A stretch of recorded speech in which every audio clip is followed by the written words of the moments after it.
Proses pembelajaran daring kelas 4 SD swasta HKBP Batu 4 Wali kelas Evi Juliana Manik. 5, 4, 3, 2, 1, 0.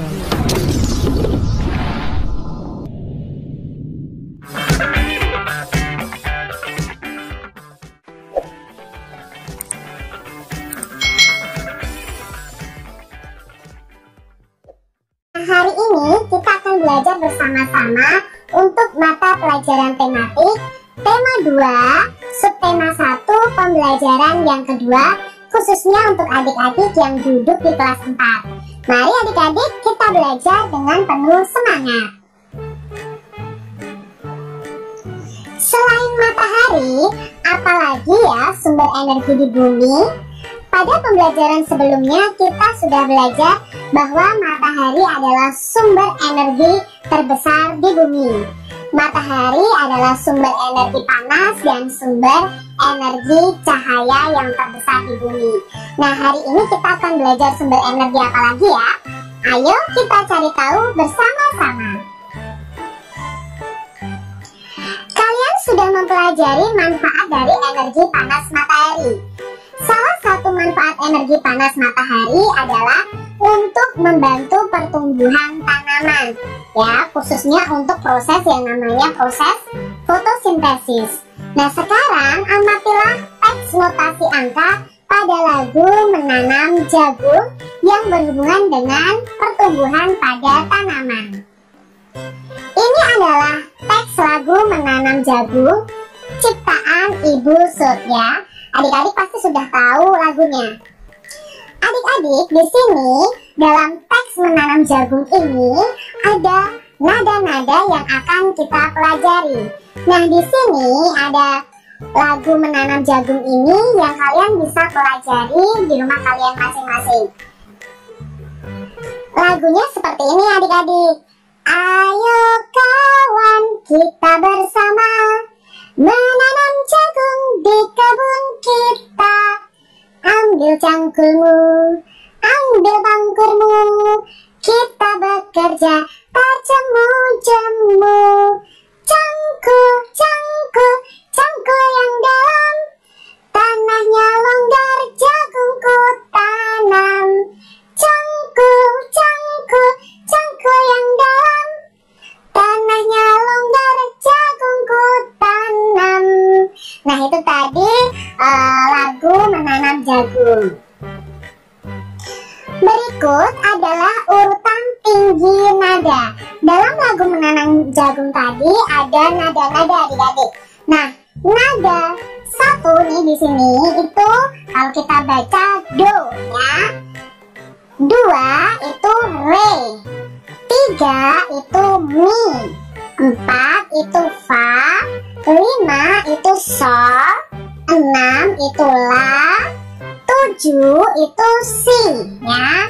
Do, re, mi, fa, sol, la, si. Nah, kembali ke angka 1 lagi, ke nada 1. Itu berarti do di atasnya dari do yang awal ini. Jadi kalau ada nada do titik di bawah itu berarti nadanya rendah. Nah, semakin ke kanan nadanya akan semakin tinggi. Itu diberi tanda dengan titik di atasnya. Jadi do, re, mi, fa, sol, la, si, do. Jadi do-nya do tinggi adik-adik, semakin ke kanan semakin tinggi. Nah, pada teks lagu tadi kalian bisa menandai mana yang nada tinggi, mana yang nada rendah. Birama lagu Menanam Jagung tadi adalah 4/4. Itu menunjukkan bahwa dalam satu birama terdapat 4 ketukan. Nah, ada 4 ketukan, yang satu ketukannya itu bernilai 1/4. Jadi, ayo kawan, kita bersama menanam jagung di kebun kita. Nah, itu ada ketukannya adik-adik. Lalu di sini ada tanda re, ya, sama-sama re, lalu di garis atasnya. Ini menunjukkan bahwa kedua nada ini dalam satu ketukan. Jadi masing-masing itu dinyanyikan 1/8. 8 ketukan. Nah, itu tadi kita sudah belajar tentang tinggi rendah nada dan tentang birama. Tanaman jagung dapat tumbuh karena air. Apakah air juga merupakan sumber energi? Nah, kita mau cari tahu nih, apakah air itu juga termasuk sumber energi? Energi air. Air merupakan salah satu sumber energi.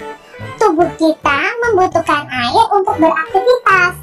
Tidak hanya manusia, tumbuhan dan hewan juga membutuhkan air. Selain diminum, air juga kita gunakan untuk memasak, mencuci, mandi, dan lain-lain. Air juga dapat dimanfaatkan sebagai sumber energi listrik. Salah satunya dengan menggunakan kincir air. Nah, di sini ada gambar kincir air. Kincir air ini digunakan untuk pembangkit listrik tenaga air atau menghasilkan sumber energi listrik. Aliran air akan dialirkan ke turbin adik-adik, lalu turbinnya itu akan berputar sehingga menghasilkan energi listrik dari generator yang ada. Ini adalah manfaat dari air untuk kehidupan manusia, untuk mencuci, memasak, untuk pertanian, untuk kita menyirami tumbuhan, untuk minum hewan, makan hewan, mandi hewan ya, untuk mandi manusia juga, untuk cuci tangan, untuk pihak perhotelan itu juga membutuhkan air untuk kamar mandinya, lalu pelayaran juga berhubungan dengan air juga. Jadi adik-adik, ternyata air itu dimanfaatkan dari berbagai lini kehidupan, dari kehidupan kita sehari-hari, dari perhotelan, dari pertanian, perkebunan, pelayaran, semuanya membutuhkan air dalam kehidupannya. Air sangat penting bagi kita. Setiap orang itu berhak mendapatkan air yang bersih. Jadi adik-adik, air itu merupakan sumber energi dan air itu sangat penting bagi kita. Kita bisa bayangkan bagaimana manusia tidak bisa hidup tanpa air. Kita setiap hari pasti butuh air, ya kan adik-adik? Lalu setiap orang itu mempunyai hak untuk mendapatkan air yang bersih. Nah, di sini ada gambar air itu digunakan untuk minum dan untuk mandi. Mengapa anak tersebut minum adik-adik? Karena pastinya haus ya adik-adik ya. Lalu mengapa anak tersebut mandi? Karena badannya kotor, dia ingin membersihkan tubuhnya. Apakah mandi dan minum adalah suatu kebutuhan? Iya adik-adik, mandi dan minum itu adalah sebuah kebutuhan. Apa yang terjadi jika ia tidak mempunyai air bersih? Apakah bisa minum? Tentunya tidak. Apakah bisa mandi? Tentunya tidak adik-adik. Jadi tidak mungkin kita meminum atau mandi dengan air yang kotor. Apakah kita semua membutuhkan air bersih? Tentunya iya adik-adik. Dan apakah semua makhluk hidup berhak untuk mendapatkan air bersih? Ya, semua makhluk hidup itu berhak mendapatkan air bersih. Lalu apa ya yang dimaksud dengan hak? Nah, kita akan belajar tentang pengertian hak dan kewajiban serta contoh-contohnya dalam kehidupan kita sehari-hari. Apa itu hak? Dan apa saja contoh dari hak berdasarkan Undang-Undang Dasar tahun 1945. Hak adalah segala sesuatu yang secara sah harus diterima oleh seseorang dengan memperhatikan hak orang lain. Jadi hak itu adalah segala sesuatu yang bisa kita terima, tetapi tidak boleh mengabaikan hak orang lain. Nah, di sini hak warga negara menurut Undang-Undang Dasar 1945 adalah yang pertama, kesamaan kedudukan dalam hukum dan pemerintahan. Yang kedua, kita berhak mendapatkan pekerjaan dan penghidupan yang layak. Yang ketiga, kita berhak untuk berkumpul, berserikat, dan mengeluarkan pendapat. Yang keempat, kita mempunyai hak untuk memeluk agama dan beribadat sesuai agama dan kepercayaan kita masing-masing. Yang kelima, kita punya hak untuk ikut serta dalam bela negara. Ini adalah hak-hak berdasarkan Undang-Undang Dasar tahun 1945. Yang terakhir adalah hak untuk memperoleh pendidikan. Lalu apa itu kewajiban? Kewajiban adalah segala sesuatu yang harus dilaksanakan atau dilakukan oleh seseorang sesuai dengan aturan yang berlaku. Apabila dilanggar, maka akan mendapatkan sanksi sesuai peraturan yang berlaku.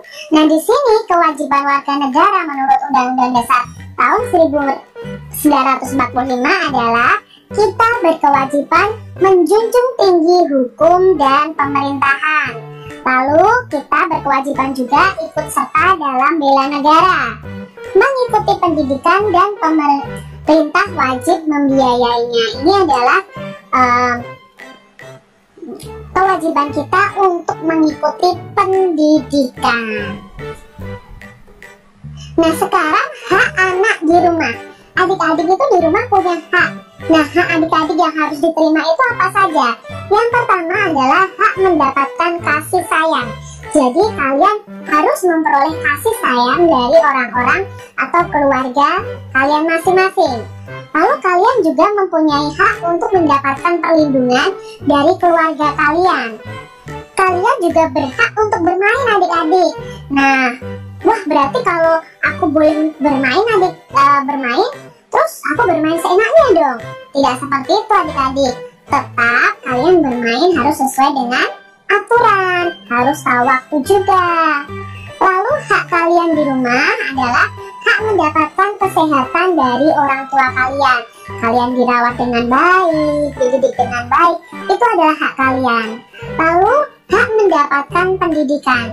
Jadi kalian berhak untuk mendapatkan pendidikan dari keluarga kalian, disekolahkan oleh mama papa kalian atau ayah ibu kalian.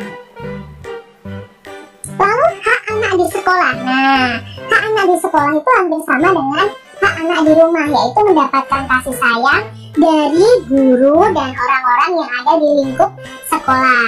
Lalu kalian berhak juga mendapatkan perlindungan di sekolah kalian. Lalu mendapatkan kesehatan juga itu merupakan hak kalian. Misalnya kalian sedang sakit, nah kalian berhak untuk beristirahat atau di UKS, untuk berobat di UKS ya. Itu hak kalian adik-adik yang bisa kalian terima di sekolah. Lalu hak mendapatkan pendidikan dari guru. Jadi kalian berhak untuk mendapatkan pendidikan pembelajaran dari guru. Berikutnya adalah kewajiban anak di rumah. Nah, ini apa yang harus kalian lakukan di rumah? Tadi kan kewajiban itu apa yang kita lakukan. Yang pertama adalah kewajiban belajar.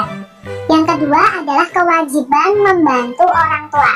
Jadi kalian wajib dan harus untuk belajar. Lalu wajib membantu orang tua kalian. Kewajiban anak di sekolah adalah mematuhi tata tertib sekolah. Harus mematuhi ya, menghormati dan mematuhi nasihat guru atau orang-orang yang berada di lingkungan sekolah. Menjaga kebersihan sekolah itu adalah hal yang harus kalian lakukan dan menjadi kewajiban kalian. Mengikuti pembelajaran itu wajib dilaksanakan oleh anak-anak yang ada di sekolah. Nah adik-adik, perhatikan gambar berikut.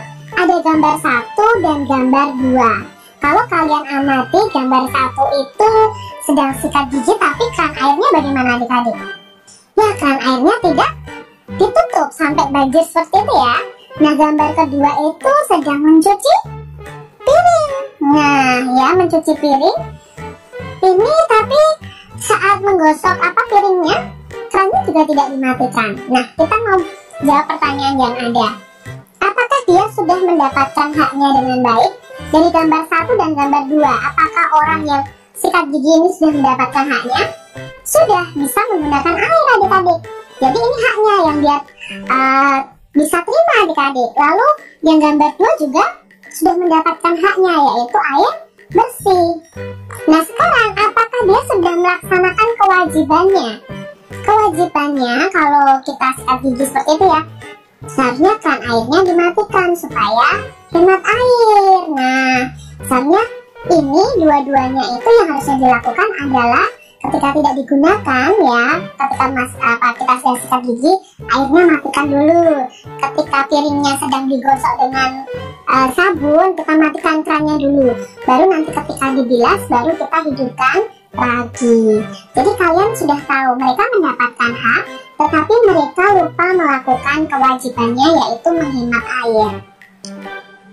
Nah, ini adalah cara menghemat air ya adik-adik ya. Ingat, memang air itu selalu ada, tetapi kita juga harus menghemat air. Yang pertama itu caranya dengan memeriksa tagihan air. Jadi orang tua kalian setiap bulan pasti mendapatkan tagihan air. Nah, di situ apakah mengalami kenaikan atau penurunan. Yang kedua, mandi dengan singkatnya. Tidak perlu mandi terlalu lama, yang pasti harus bersih adik-adik ya. Tidak mainan air dulu atau kalian berendam dulu yang lama sambil airnya mengalir. Tidak perlu adik-adik, gunakan seperlunya. Berikutnya, matikan keran saat bersabun dan sikat gigi. Nah, mematikan keran ini dapat menghemat air. Lalu mencuci saat pakaian kita sudah banyak ya. Jadi cucilah baju saat baju kita sudah menumpuk banyak adik-adik, bukan mencuci satu baju pakai mesin cuci. Nah, itu malah boros listrik juga boros air. Lalu berikutnya, tutup keran dengan sempurna. Pastikan tidak ada air yang menetes lagi. Lalu berikutnya adalah manfaatkan air limbah. Gunakan kembali air bekas cucian. Nah, air bekas cucian itu bisa kalian gunakan lagi, misalnya untuk membersihkan itu ya, kamar mandi bisa kalian bersihkan, nanti tinggal kalian bilas dengan air yang bersih. Nah, untuk kamar mandi yang ini adik-adik yang duduk, untuk yang WC duduk nih, kalian tekan tombol setengah siram pada closer, jadi tidak terlalu penuh adik-adik. Yang penting siram sampai bersih. Kalian bisa menghemat air dengan cara yang lain menurut kalian masing-masing.